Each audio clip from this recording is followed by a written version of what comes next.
librarian. Chime, got a little riddle for you. How do you kill a gacha game? I do not know. Collab with Persona? Well, actually, the answer I was looking for was greed. But I suppose collabing with Persona is also acceptable. And the best way to get real greedy real fast is to mess with your gacha rates. When talking about Nikke, one of the things players praise the most is its generous gacha system. It has a 4% SSR chance with 2% chance for it to be the banner character. Well, mostly. There is one giant asterisk to that rule. Pilgrims. Unlike characters from the 3 main factions, these super powerful units are members of their own special faction. And instead of the normal 2% banner pull chance, they have a 1% chance. While this was certainly frustrating, it was somewhat balanced out by how infrequently pilgrims were released. The vast majority of characters added throughout the year were from the 3 main factions, Miscelis, Elysian, and Tetra, and they all have the normal 2% banner rate. Even better, these normal rate units would often be as powerful or even more powerful than many pilgrims. Outside of the original 6 pilgrims, ShiftUp had a pattern of only releasing 3 pilgrims a year. 1 for New Year's, 1 for the game's half anniversary, and 1 for the game's actual anniversary. And that pattern works great. For the first year. Then the second anniversary came around, and ShiftUp released not 1, but 2 pilgrims at the same time, Cinderella and Grave. This came as a surprise, as most people assumed Grave would be the free SSR that year. It was the very first time the game had seen double 1% rate banners, and it was the first red flag. And speaking of red, next came the huge issue that is the primary subject of today's video, the greediest idea the game had ever seen.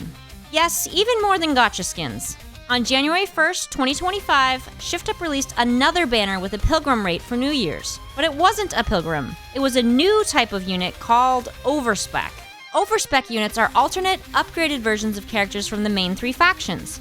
And since they belong to those factions, you'd assume they'd have the normal rate up. But instead, these special OVER-SPEC characters have a 1% pull rate. You might be saying, oh, who cares? Everyone expected the New Year's unit to have a 1% rate up chance, and it did. Why does it matter if it's just labeled something different? Well, the problem reared its ugly head with the latest event, the 2.5 anniversary. In it, we once again had double 1% rate banners, this time with 1 pilgrim and 1 OVER-SPEC unit. For context, alternative versions of normal faction Nikkes had been a part of the game since early on, and these alternative versions had always been the normal 2% chance, but now they were becoming locked behind pilgrim rates. And even worse, the percentage of new units being released that had this lower pull chance was increasing. This is clearly an attempt at a de facto gacha rate change midway through the game's lifespan. At this rate, if the OVER-SPEC system continues, nearly every meta unit could eventually be locked behind 1% pull rates, which is not how the game has traditionally operated. Take Summer Anise, for instance. She's a powerful meta alt of an existing character, yet when she was released, she had the standard pull rate. However, at this point, it's all but guaranteed her next alternate version will be labeled an OVER-SPEC Nikke, and have a 1% pull rate for no other reason than to squeeze more money out of players. The writing is on the wall. In just the past few months, 6 of the game's most popular characters have had new, upgraded designs introduced in the main campaign. And it's just a matter of time before banners for these OVER-SPEC characters are released. Players should let ShiftUp know they will not accept the OVER-SPEC system. Pilgrims were begrudgingly tolerated when they were rarely released, not when we're getting 5 or more a year.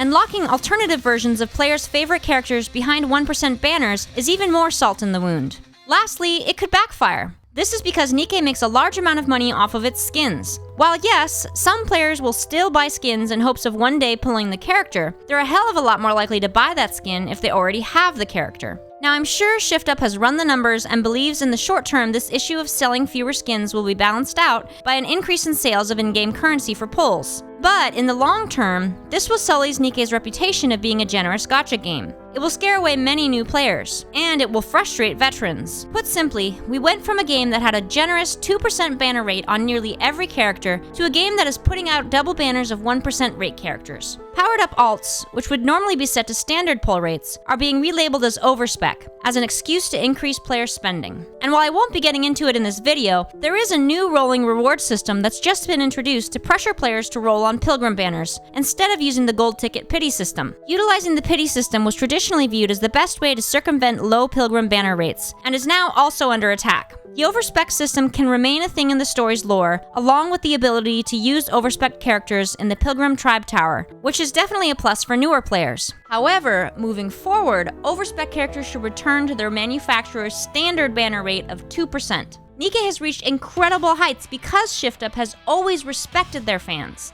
They haven't given in to the temptation of a quick buck via scummy gacha practices, unlike many other games in the genre. So please, correct this short-sighted mistake before it does lasting damage to the game we all love. You want more cash and nothing wrong with that, but your franchise will crash if you become a Genshin copycat.